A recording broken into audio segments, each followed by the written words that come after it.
noite. Como combinado no vídeo anterior, nós vamos finalizar os tópicos daquele resuminho PDF, né?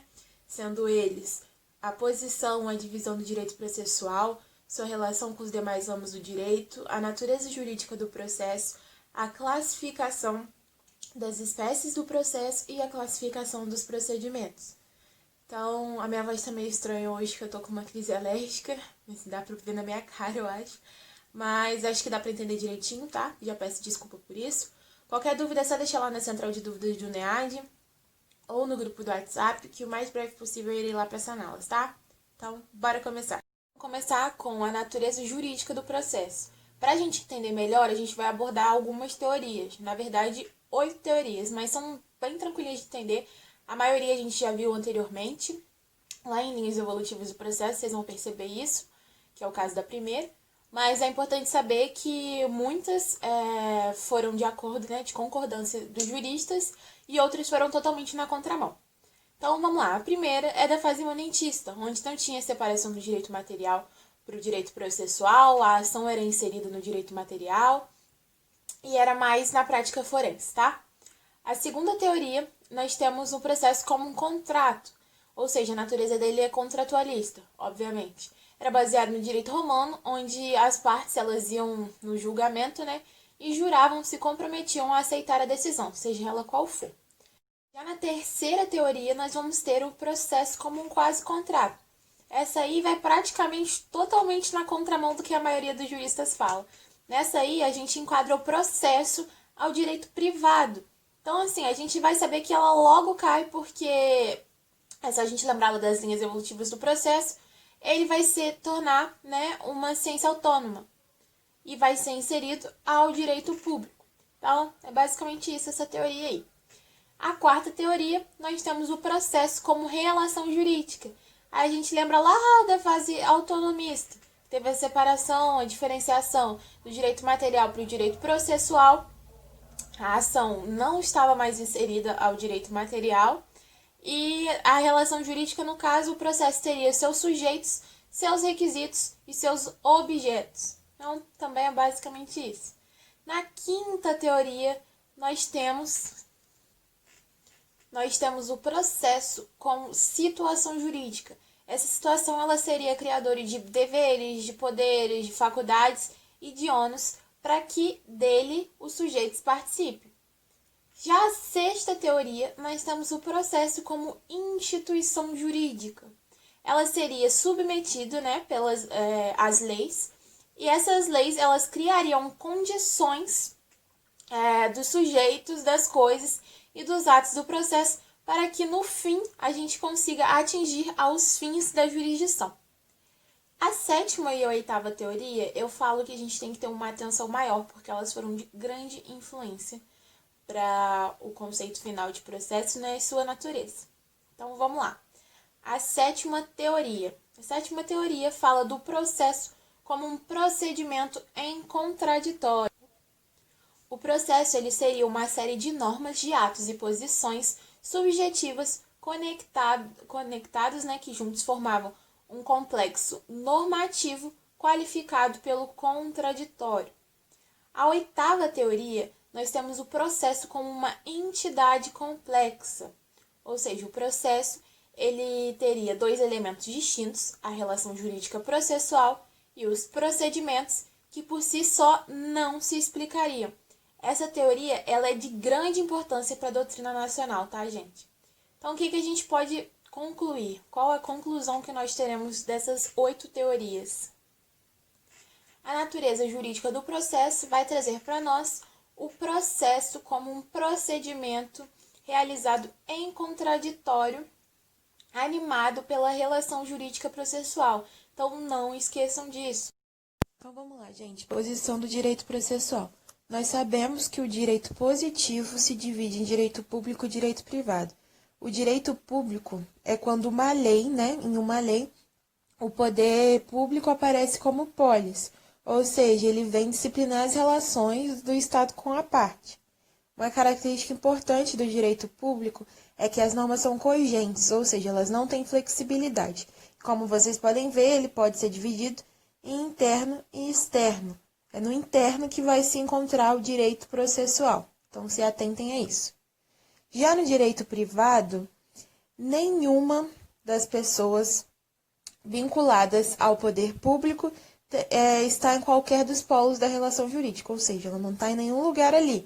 Ele vai estabelecer as relações entre os particulares, ao contrário do público, claramente. Uma característica importante do direito privado é que as normas não são de observância obrigatória e se divide em comum e especial, como está aí no mapinha mental acima. Comum, direito civil, especial, direito do trabalho, direito empresarial e afins. No resuminho PDF tem outro mapinha mental mais completo. Qualquer dúvida é só me falar. Segundo tópico, a divisão do direito processual. Nós também sabemos que o direito processual ele é único, um só, ou seja, ele é uno, é a jurisdição. Como vocês podem ver, se divide em jurisdição comum e jurisdição especial. Existe essa distinção. Mas se ele é único, por que existe essa distinção? É para um desempenho mais efetivo dos serviços judiciários, mais eficaz, e devido à diversidade da matéria jurídica que regula as múltiplas atividades humanas, nossas atividades. Então, bora lá. Jurisdição comum. Dentro da jurisdição comum, nós temos o direito processual penal e o direito processual civil. O que é importante destacar aí dentro? O direito processual penal ele vai se aplicar nos processos em que se discute apenas a incidência da lei penal. Já o direito processual ele vai se aplicar a todos os litígios não penais. Então, não podemos esquecer disso. Como vocês podem ver aí, dentro do direito processual civil desemboca o direito comercial ou empresarial, direito tributário, etc. Já na jurisdição especial, como vocês podem ver aí, tem o direito processual do trabalho, direito processual eleitoral, direito processual militar, perdão. Que a gente não pode esquecer de jeito nenhum. Direito processual se aplica a todos os litígios não penais. E o processual penal vai se aplicar aos litígios que têm incidência da lei penal. Então, basicamente isso. Voltamos e a gente já volta falando sobre a relação do direito processual com os demais ramos. São várias correlações, elas são bem variadas. Eu vou falar um pouquinho com o direito constitucional e com o direito administrativo.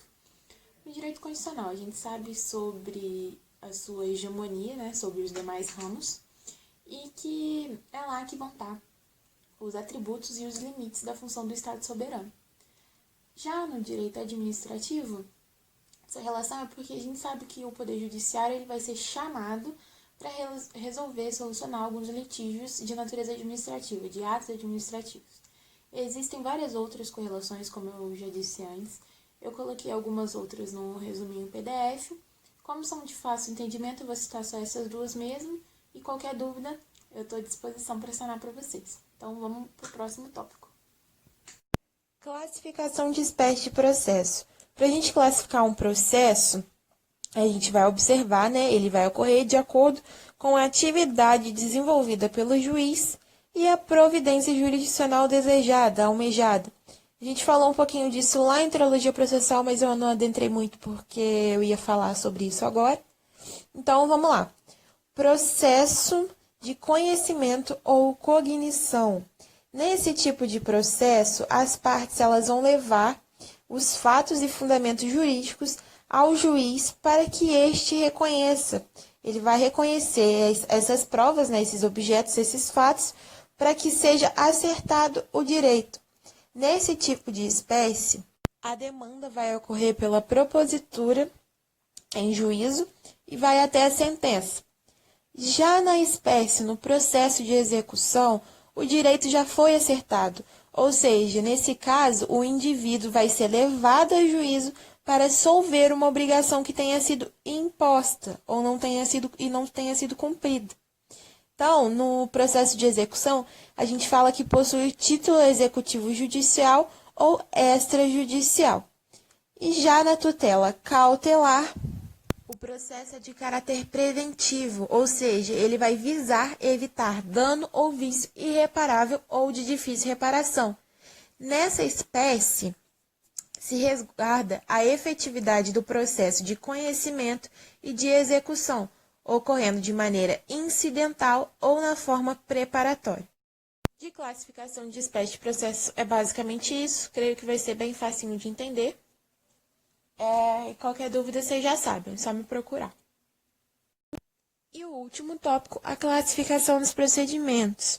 Procedimento nada mais é que o conjunto de atos a serem praticados no processo, ou seja, é a forma material com que ele se realiza em cada caso concreto. Ele vai classificar-se no ponto de vista da cognição e da instrumentalidade. A cognição, ela compreende o plano horizontal e vertical. No plano horizontal, trata-se da extensão do conhecimento da situação substancial do direito. Ela pode ser plena, que quer dizer ilimitada, ou parcial, que quer dizer limitada.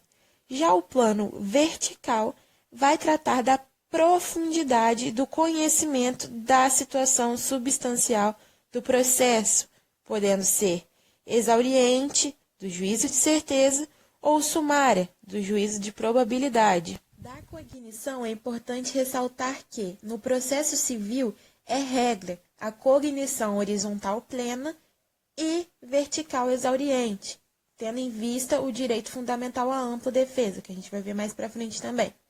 Qualquer corte em um dos planos tem que estar previsto, baseado na lei, tá bom? Não se esqueçam disso, hein, gente? Já no que tange a instrumentalidade do procedimento, ele pode ser comum ou especial. O comum seria o procedimento padrão, o mais comum para se obter a aplicação residual. Ele é ordinário, então. Já o especial, ele surge pela constatação de que o procedimento comum não supria a necessidade de todas as demandas, podendo ser a jurisdição voluntária ou contenciosa. Um exemplo da instrumentalidade especial seria a cognição horizontal parcial e a vertical sumária, tá? Então, é basicamente isso, gente. Gente, esse foi o vídeo de hoje, então. Espero que vocês tenham gostado, espero que vocês tenham entendido. O próximo vídeo também vai ser bem legal, bem interessante. A gente vai falar sobre o pós-positivismo, o positivismo e o neoconstitucionalismo, né, as teorias que adentram eles. Então, eu espero vocês. E é isso. Até o próximo vídeo.